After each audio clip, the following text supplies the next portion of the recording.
Hello, welcome back to the Sleepytime Reading channel. We are back to history today with a chapter from Elizabethan Sea Dogs. This is Chapter 3, Life Afloat in Tudor Times. Two stories from Hakluyt's Voyages will illustrate what sort of work the English were attempting in America about 1530, near the middle of King Henry's reign. The success of Master Hawkins and the failure of Master Hoare are quite typical of several other adventures in the New World. Old M. William Hawkins of Plymouth, a man for his wisdom, valor, experience, and skill in sea causes, much esteemed and beloved of King Henry VIII, and being one of the principal sea captains in the west parts of England in his time, not contented with the short voyages commonly then made only to the known coasts of Europe, armed out a tall and goodly ship of his own, of the burthen of 250 tons, called the Pole of Plymouth, wherewith he made 3 long and famous voyages unto the coast of Brazil, a thing in those days very rare, especially to our nation. Hawkins first went down the Guinea coast of Africa, where he trafficked with the negroes, and took of them elephants' teeth, and other commodities which that place yieldeth, and so arriving on the coast of Brazil, used there such discretion, and behaved himself so wisely with those savage people, that he grew into great familiarity and friendship with them, insomuch that in his second voyage one of the savage kings of the country of Brazil was contented to take ship with him, and to be transported hither into England. This king was presented unto King Henry VIII. The king and all the nobility did not a little marvel, for in his cheeks were holes, and therein small bones planted, which in his country was reputed for a great bravery. The poor Brazilian monarch died on his voyage back, which made Hawkins fear for the life of Martin Cockram, whom he had left in Brazil as a hostage. However, the Brazilians took Hawkins' word for it, and released Cockram, who lived another 40 years in Plymouth. Old M. William Hawkins was the father of Sir John Hawkins, Drake's companion in arms, whom we shall meet later. He was also the grandfather of Sir Richard Hawkins, another naval hero, and of the second William Hawkins, one of the founders of the greatest of all the chartered companies, the Honorable East India Company. Hawkins knew what he was about. Master Hoare did not. Here was a well-meaning, plausible fellow, good at taking up newfangled ideas, bad at carrying them out, and the very cut of a wildcat company promoter, except for his honesty. He persuaded divers young lawyers of the Inns of Court and Chancery to go to Newfoundland. 120 men set off in this modern ship of fools, which ran into Newfoundland at night and was wrecked. There were no provisions, and none of the divers lawyers seemed to have known how to catch a fish. After trying to live on wild fruit, they took to eating each other, in spite of Master Hoare, who stood up boldly and warned them of the fire to come. Just then a French fishing smack came in, whereupon the lawyers seized her, put her wretched crew ashore, and sailed away with all the food she had. The outraged Frenchmen found another vessel, chased the lawyers back to England, and laid their case before the king, who, out of his royal bounty, reimbursed the Frenchmen, and let the divers lawyers go scot-free. Hawkins and Hoare and others like them were the heroes of travellers' tales. But what was the ordinary life of the sailor who went down to the sea in the ships of the Tudor age? There are very few quite authentic descriptions of life afloat before the end of the 16th century, and even then we rarely see the ship and crew about their ordinary work. Everybody was all agog for marvelous discoveries. Nobody, least of all a seaman, bothered his head about describing the daily routine on board. We know, however, that it was a lot of almost incredible hardship. Only the fittest could survive. Elizabethan landsmen may have been quite as prone to mistake comfort for civilization as most of the world is said to be now. Elizabethan sailors, when afloat, most certainly were not, and for the simple reason that there was no such thing as real comfort in a ship. Here are a few verses from the oldest genuine English sea song known. They were written down in the 15th century, before the discovery of America, and were probably touched up a little by the scribe. The original manuscript is now in Trinity College, Cambridge. It is a true nautical composition, a very rare thing indeed, for genuine sea songs didn't often get into print, and weren't enjoyed by landsmen when they did. The setting is that of a merchantman carrying passengers whose comforts rather amuse the shipmen. Anon the master commandeth fast to his shipmen in all the haste, to dress them, line up, soon about the mast, their tackling to make. With how, hissa, then they cry, what how? Mate, thou standest too nigh, thy fellow may not haul thee by. Thus they begin to crake, shout. A boy or twain anon upstain, go aloft, and overthwart the sail-yard lane, lie. Ye-how, tail ya, the remnant cryin', and pull with all their might.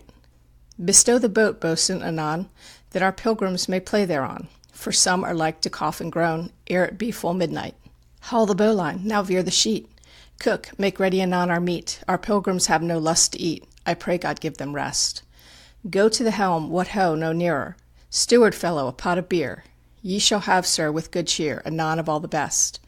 Ye-how, Tressa, haul in the brails. Thou haulest not, by God thou failest. O see how well our good ship lies, and thus they say among.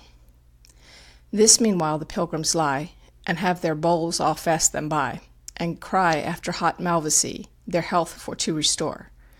Some lay their books on their knee, and read so long they cannot see. Alas, mine head will split in three. Thus saith one poor wight. A sack of straw were there right good, for some must lay them in their hood. I had as lief be in the wood, without meat or drink. For when that we shall go to bed, the pump is nigh our bed's head. A man he were as good be dead, as smell thereof the stink. How hissa is still used aboard deep-water men as ho hissa, instead of ho hoist away. What ho mate is also known afloat, though dying out. Ye-how talia is yo-ho tally, or tally and belay, which means hauling aft and making fast the sheet of a mainsail or foresail. What ho no nearer is what ho no higher now. But old salts still remember no nearer, and it may still be extant. Seasickness seems to have been the same as ever, and so was the desperate effort to pretend one was not really feeling it, and cry after hot malvoisie, their health for to restore. Here is another sea song, one sung by the sea dogs themselves. The doubt is whether the marshalmen are navy men, as distinguished from merchant servicemen aboard a king's ship, or whether they are soldiers who want to take all sailors down a peg or two. This seems the more probable explanation. Soldiers ranked sailors afloat in the 16th century, and Drake's was the first fleet in the world in which seamen admirals were allowed to fight a purely naval action. We be three poor mariners newly come from the seas. We spend our lives in jeopardy while others live at ease. We care not for those martial men that do our states disdain, but we care for those merchantmen that do our states maintain. A third old sea song gives voice to the universal complaint that landsmen cheat sailors who come home flush of gold. For sailors they be honest men, and they do take great pains, but landmen and ruffling lads do rob them of their gains. Here, too, is some cordial advice against the wiles of the sea, addressed to all rash young men who think to advance their decaying fortunes by navigation, as most of the sea dogs, and gentlemen adventurers like Gilbert, Raleigh, and Cavendish tried to do. You merchantmen of Billingsgate, I wonder how you thrive. You bargain with men for 6 months, and pay them but for 5. This was an abuse that took a long time to die out, even well on in the 19th century, and sometimes even on board of steamers, victualling was only by the lunar month, though service went by the calendar. A cursed cat with thrice 3 tails doth much increase our woe, is a poetical way of putting another seaman's grievance. People who regret that there is such a discrepancy between genuine sea songs and shore-going imitations will be glad to know that the Mermaid is genuine, though the usual air to which it was sung afloat was harsh and decidedly inferior to the one used ashore. This example of the old forebitters, so called because sung from the forebits, a convenient mass of stout timbers near the foremast, did not luxuriate in the repetition of its shore-going rival, with a comb and a glass in her hand, etc. Solo. On Friday morn as we set sail, it was not far from land. Oh, there I spied a fair pretty maid, with a comb and a glass in her hand. Chorus. The stormy winds did blow, and the raging seas did roar, while we poor sailors went to the tops, and the landlubbers laid below. The anonymous author of a curious composition entitled The Complaint of Scotland, written in 1548, seems to be the only man who took more interest in the means than in the ends of seamanship. He was undoubtedly a landsman, but he loved the things of the sea, and his work is well worth reading as a vocabulary of the lingo that was used on board a Tudor ship. When the seamen sang, it sounded like an echo in a cave. Many of the outlandish words were Mediterranean terms, which the scientific Italian navigators had brought north. Others were of Oriental origin, which was very natural in view of the long connection between East and West at sea. Admiral, for instance, comes from the Arabic for commander-in-chief. Amir al-Bahr means commander of the sea. Many of the nautical technicalities would strike a seaman of the present day as being quite modern. The 16th century skipper would be readily understood by a 20th century helmsman in the case of such orders as these: keep full and by, luff, con her, steady, keep close. Our modern sailor in the Navy, however, would be hopelessly lost in trying to follow directions like the following: make ready your cannons, middle culverins, bastard culverins, falcons, sakers, slings, headsticks, murderers, passevolants, basils, dogs, crook arquebuses, calivers, and hailshot. Another look at life in the 16th century brings us once more into touch with America. For the old sea dog, directions for the taking of a prize were admirably summed up in the Seaman's Grammar, which was compiled by Captain John Smith, sometime governor of Virginia and admiral of New England, Pocahontas Smith, in fact. A sail, how bears she, to windward or leeward? Set him by the compass. He stands right ahead, or on the weather bow, or on the lee bow. Let fly your colors, if you have a consort, else not. Out with all your sails, a steady man at the helm, give him chase. He holds his own, no, we gather on him, captain. Out goes his flag and pendants, also his waistcloths and top armings, which is a long red cloth that goeth round about the ship, on the outsides of all her upper works, and fore and main tops, as well as for the countenance and grace of the ship, as to cover the men from being seen. He furls and slings his mainyard. In goes his spritsail. Thus they strip themselves into their fighting sails, which is only the foresail, the main and fore topsails, because the rest should not be fired nor spoiled. Besides, they would be troublesome to handle, hinder our sights, and the using of our arms. He makes ready his close fights fore and aft, bulkheads set up to cover men under fire. Every man to his charge, douse your topsail to salute him for the sea, hail him with a noise of trumpets. Whence is your ship? Of Spain, whence is yours? Of England. Are you merchants or men of war? We are of the sea. He waves us to leeward with his drawn sword, calls out amain for the king of Spain, and springs his luff, brings his vessel close by the wind. Give him a chase piece with your broadside, and run a good berth ahead of him. Done, done. We have the wind of him, and now he tacks about. Tack about also, and keep your luff. Be yare at the helm, edge in with him. Give him a volley of small shot, also your prow and broadside as before, and keep your luff. He pays us shot for shot. Well, we shall requite him. Edge in with him again. Begin with your bow pieces, proceed with your broadside, and let her fall off with the wind to give him also your full chase, your weather broadside, and bring her round, so that the stern may also discharge, and your tacks close aboard again. The wind veers, the sea goes too high to board her, and we are shot through and through, and between wind and water. Try the pump, bear up the helm, sling a man overboard to stop the leaks, that is, truss him up around the middle in a piece of canvas and a rope, with his arms at liberty, with a mallet and plugs lapped in oakum and well tarred, and a tarpaulin clout, which he will quickly beat into the holes the bullets made. What cheer, mates? Is all well? All's well. Then make ready to bear up with him again.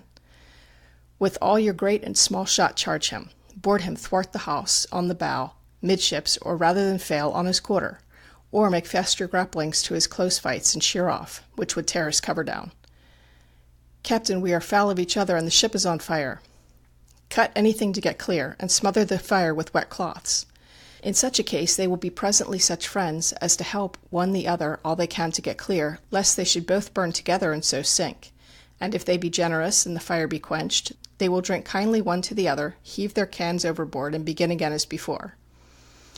Chirurgeon, look to the wounded, and wind up the slain, and give them 3 guns for their funerals. Swabber may clean the ship. Purser, record their names. Watch, be vigilant to keep your berth to windward, that we lose him not in the night. Gunners, sponge your ordnance. Soldiers, scour your pieces. Carpenters, about your leaks. Boatswain and the rest, repair sails and shrouds. Cook, see you observe your directions against the morning watch. Boy, hello, is the kettle boiled? Aye, aye, sir. Boatswain, call up the men to prayer and breakfast. Always have as much care to their wounded as to your own, and if there be either young women or aged men, use them nobly. Sound drums and trumpets, St. George for merry England. And that's the end of Chapter 3 of Elizabethan Sea Dogs.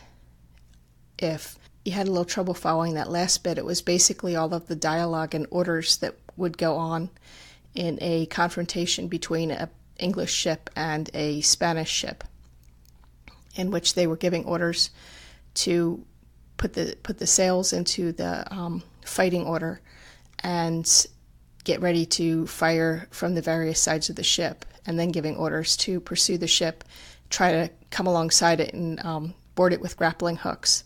And the part that I thought was pretty interesting was where they said at the point where there was some damage and the ship was on fire, that everybody would stop fighting and put the fire out and help the ships separate so that both ships didn't burn and sink, and then drink to each other and either go on their way or resume fighting. The only reason I could follow a lot of that actually is because I'm a huge fan of the Peter Weir movie from the early 2000s, Master and Commander, Far Side of the World, which Russell Crowe was in it. Peter Weir directed it, and if you ever have been at all curious about what it was like to be in the British Navy during the height of the sailing age, I think this would have been in the 18th, early 19th century. That movie is very vivid, and I followed a lot of the vocabulary because you actually see them doing all of those things of pursuing another ship, both under sail, preparing for battle, and then the order of battle and the aftermath. So if this made you curious at all, that's a great movie to check out sometime. And that'll be enough for today, and I hope you'll join me again soon on my Sleepytime Reading channel. We will be back off the sea and into the domestic realm, moving back to some good housekeeping articles and the etiquette guide. Thanks for joining me here. If you like what I'm doing, hit that subscribe button. Love to hear any comments or feedback, either through comments on the page or through email. And hopefully see you back here again soon. Bye.